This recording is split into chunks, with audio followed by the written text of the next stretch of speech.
अस्सलाम वालेकुम। Protein synthesis inhibitor का पार्ट 4 है आज हमारा topic.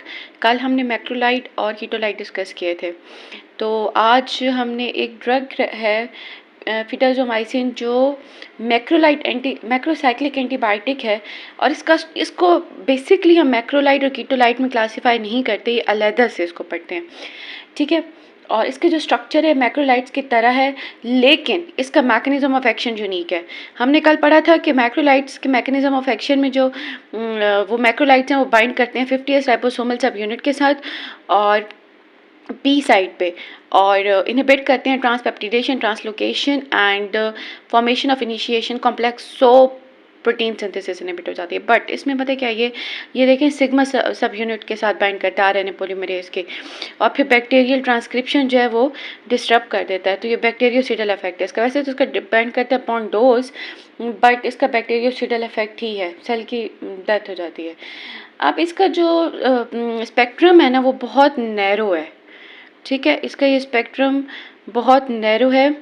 Bacterial spectrum, antibacterial spectrum, gram positive aerobes या एनारोब्स के लिए देते हैं staphylococci, streptococci, and but it is ideal for Clostridium difficile infection. Why it is ideal? Because for Clostridium difficile infection में ये इसलिए आइडियल है क्योंकि ओरली एडमिनिस्ट्रेशन के बाद ना ये बहुत, इसकी जो सिस्टेमिक एब्जॉर्प्शन है वो बहुत कम होगी। इसकी सिस्टेमिक एब्जॉर्प्शन कम होती है, ये ज़्यादा जो है ना primary it remains in the GIT tract. तो ideal for treatment of difficile infection जो कि गट में ही होता है, क्लॉस्ट्रीडियम डिफिसिल इन्फेक्शन, ठीक है। और फिर हम इसके जो है एटीवीज देख लेंगे। एटीवीज में इसमें हमारे पास nausea, vomit, diarrhoea, anaemia, neutropenia, neutrophils जो है वो कम हो जाएंगे, और hypersensitivity reaction including angioedema, dyspnoea, pruritus means itching होगी, dyspnoea difficult in breathing, and angioedema जो लेयर है स्किन की, अपर लेयर है उसमें स्वेलिंग हो जाती है, ठीक है। और बाय द वे जो पेशेंट्स हैं ना जिनको मैक्रोलाइड की एलर्जी होती है उसमें इनको बहुत आराम से यूज़ करते हैं, क्योंकि फिर इन फिडाजोमाइसिन जो है, फिडाजोमाइसिन इससे भी इन्फेक्शन का जो है वो ख़तरा रहता है। और बाय द वे पाकिस्तान में फ़िलहाल अवेलेबल नहीं है, ठीक है। फिर हमारे पास जो नेक्स्ट ड्रग जो है वो हम डिस्कस करेंगे वो है क्लोरामफेनिकोल, ठीक है। अब हम क्लोरामफेनिकोल के मैकेनिज्म ऑफ एक्शन, अच्छा, क्लोरामफेनिकोल का मैकेनिज्म ऑफ एक्शन सबसे पहले डिस्कस करेंगे। क्लोरामफेनिकोल के बारे में ये है कि ये ब्रॉड स्पेक्ट्रम एंटीबायोटिक है, ठीक है। ये एक ब्रॉड स्पेक्ट्रम एंटीबायोटिक है और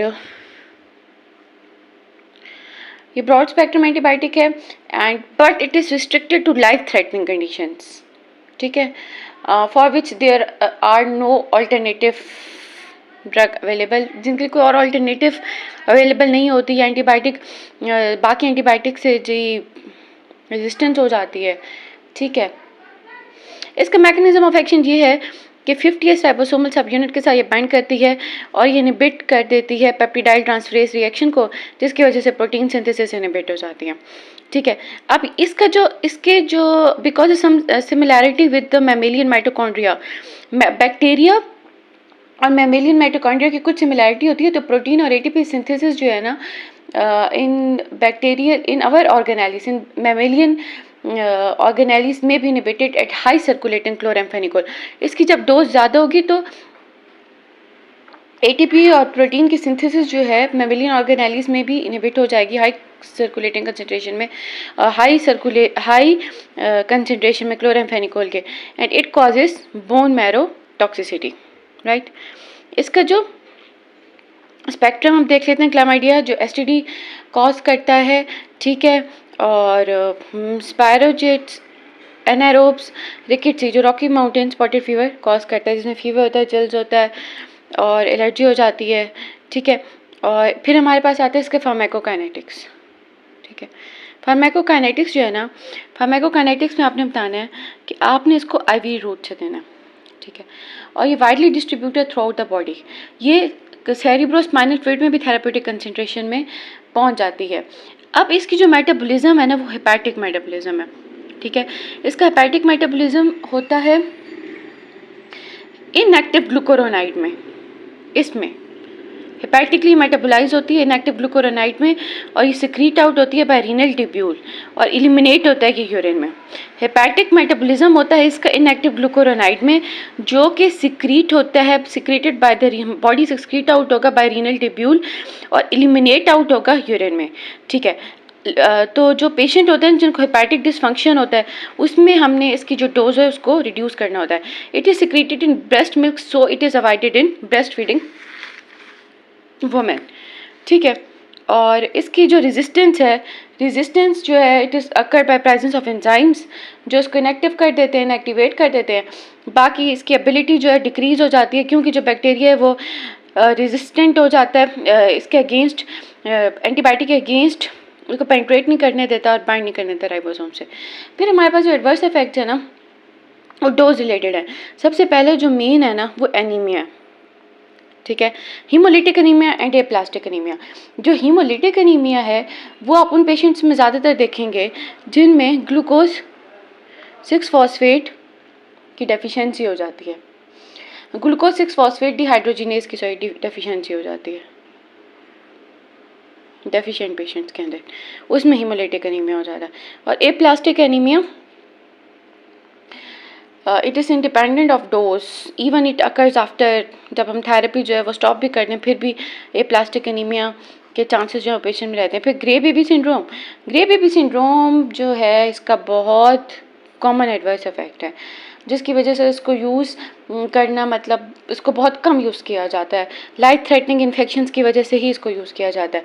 अब जो नियोनेट्स होते हैं ना उनकी कैपेसिटी होती है, जिस तरह भी हमने पीछे अभी हम यहाँ पे देखा था, ठीक है। हेपेटिक मेटाबॉलिज्म होता है, इनएक्टिव ग्लूकोरोनाइड में कन्वर्ट हो जाता है, इसका मेटाबॉलिज्म होता है। अब जो बच्चे होते हैं, नियोनेट्स होते हैं, वो ग्लूकोरोनिडेट नहीं कर सकते एंटीबायोटिक, और उनका जो रीनल फंक्शन भी होता है ना, ग्लूकोरोनिडेशन की ऑब्वियसली एबिलिटी कम होती है, क्योंकि उनका जो रीनल फंक्शन होता है, जो किडनी सिस्टम वो अंडर डेवलप होता है, नहीं होता डेवलप, जिसकी वजह से वो इस ड्रग को एक्सक्रीट आउट नहीं कर सकते, ठीक है।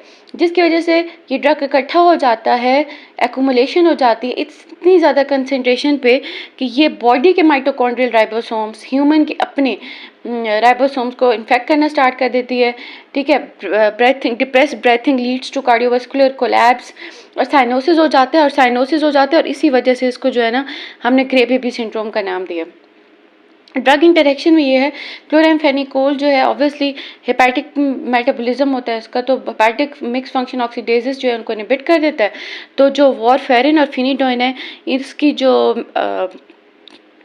मेटाबॉलिज्म है इन ड्रग्स का वो प्रिवेंट करता है, ठीक है, इनहिबिट करता है इनकी मेटाबॉलिज्म। जब इनकी मेटाबॉलिज्म नहीं होती तो इनका प्लाज्मा लेवल जो है वो बढ़ जाता है और इनकी टॉक्सिसिटी कॉज करता है, ठीक है, वॉरफेरिन और फिनिडोइन की, ठीक है। अब नेक्स्ट इंशाल्लाह हम प्रोटीन सिंथेसिस इनहिबिटर का पार्ट 5 जो है वो उसमें जो है कुछ ड्रग्स जो है वो डिस्कस करेंगे, और अगर आपको कोई भी क्यूरी है किसी भी रिलेटेड तो आप पूछ सकते हैं। Thank you so much.